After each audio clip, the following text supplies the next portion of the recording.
All right, I'm here with the video today. I should have been giving out more videos throughout the summer.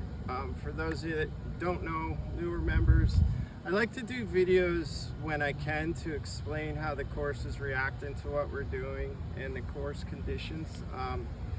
As I've said in the past, pretty much most people don't know what we actually do out here.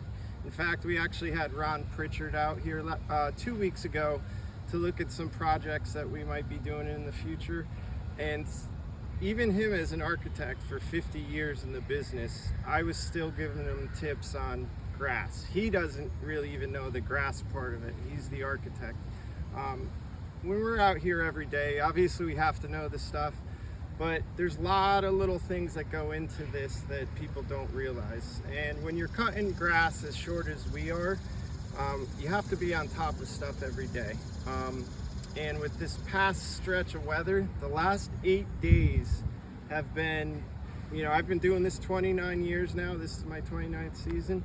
The last 8 days have been as tough as it gets. I'm going to explain a little bit why.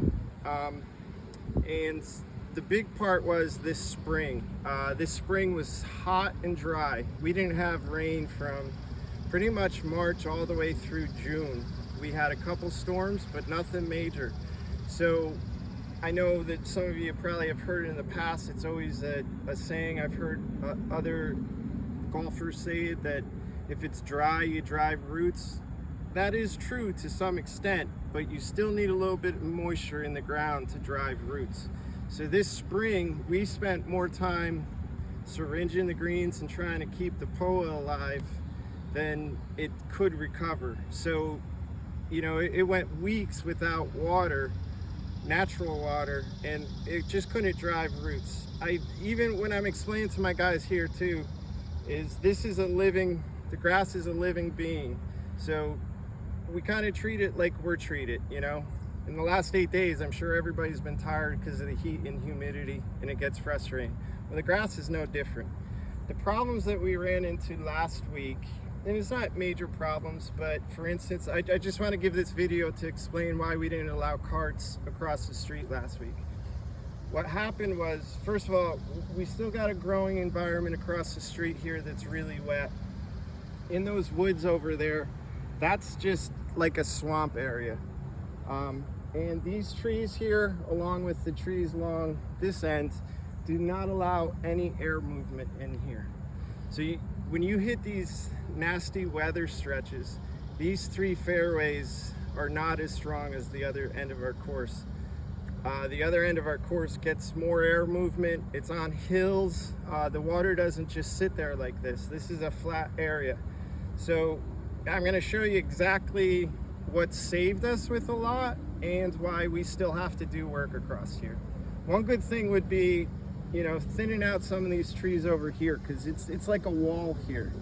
Even this past Sunday when we worked in the afternoon, as I walked across the street, you could just feel the heat and humidity over here. Honestly, this is 4 or 5 degrees warmer in this area than it is on that side of the course. And when you're into August and your roots are really shallow, you got to pay attention to everything. So on 14, I didn't allow carts because I didn't want to rope off areas and have carts drive in certain spots. Carts actually do as much damage on a golf course as anything. That's why you'll see some real high-end courses like Augusta, Pine Valley, those type of courses are just walking only, because it does make a difference. Obviously, we'd never get that way, but to explain again why we didn't have carts. So this is 14 fairway. And what we have here is, first of all, I have about 5 different diseases out on the course right now. We've been scrambling all week to try and get everything under control. One thing as a superintendent, you always want to be in control. That's why the thunderstorms they're very frustrating, because it takes us out of control for watering. We have not watered at night in 5 weeks. In the summer, that's not something you want. So everything's getting waterlogged. So this yellow here on 14 is basically, there's no disease anymore because I sprayed it on Sunday. But this is a wet wilt. And what's happening is the POA has almost no roots this time of year. The soil temperatures are too hot and the roots are minimal. And last week we had 5.5 inches of rain with 90-degree temperatures, and at night the thermometer never went below 75 degrees.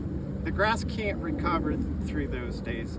It's got to drop down into the our biggest thing that we want right now is temperatures down in the 60s. When temperatures go in the 60s, that's when it can respirate and recover. This grass has not had a chance in 8 to 9 days now of recovering. So we had a little film of water on top here. So when you drive over it, you would see water particles. Well, that never dried out because of the humidity. So it basically just suffocates the plant, and that's why it turns yellow like that. We did a lot of preventative stuff throughout the year for this not to happen. But again, with 5.5 inches of rain, you just can't avoid it. You'll see our spike marks through the fairways. Before we knew the weather was coming, so before it came, we spiked to try to get any water and air flowing through those roots. But we did have some water sitting here. I do feel better that I know once we get in 3 nights in the 60s, this will all recover. We just got to keep it alive till then. The yellowing is basically, it's pretty much suffocated from the water.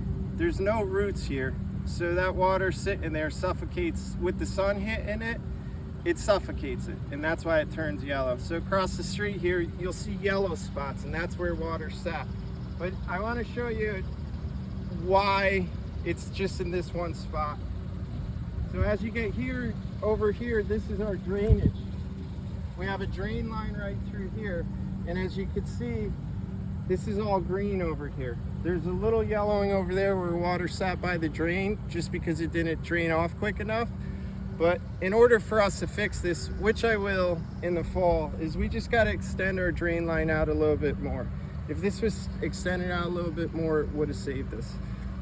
But also all the work that we did through here the last few years has really helped out a lot. We have some spots where there's yellowing, but 5 years ago, without this ditch and without the drainage, this would be a nightmare for us. So we are making progress with stuff. We still have little areas that we have to fix. You know, I don't want to bore you too much with stuff. I just want to show you where we're at, why you see us running around and we're a little stressed out. Because we do have diseases out there. We have them under control. We're praying for nighttime temperatures in the 60s. Once we get that, we'll start pushing more roots out and it will be better.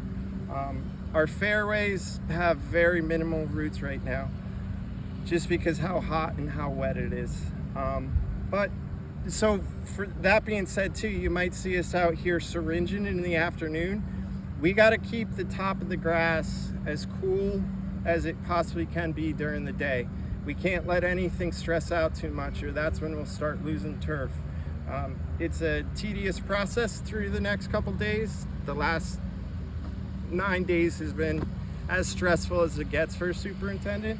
I think that our staff and myself are doing a great job keeping this alive. I wish I could explain how difficult it is. I do, as a professional, this is my 7th club. I've worked around the country. The northeast part of the United States is quite possibly the hardest place to grow high-performing turf in the country. Some people say the world. So the superintendents around here do magical stuff because we have cool season grasses, and this is the type of weather we've been dealing with. We need dry periods. We need the humidity to drop. We'll keep fighting through it the next few days and hopefully come out on the other side better. We do find some areas here that we have to improve on, which is always good. But if you see us, like I said, if you see us out there watering, it's not crazy. It's us doing a good job of keeping everything alive when there's no roots. Hopefully that video helps out, and I'll try to give an update as we get along here. So thank you.